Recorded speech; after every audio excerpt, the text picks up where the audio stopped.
Estou comentando pra vocês, hoje eu estou aqui para ensinar como fazer slime de detergente. É muito fácil de fazer, você vai aprender rapidinho. Então bora pro vídeo!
Esse é o resultado da slime, ela ficou assim, mas ela ficou um pouquinho dura por causa da marca da cola.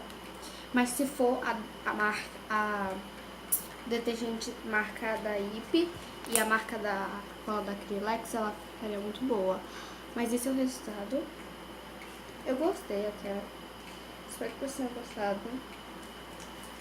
Bom, gente, esse foi o vídeo. Espero que vocês tenham gostado. Deixe seu like, se inscreva no canal e ative o sininho para não perder nenhum vídeo novo.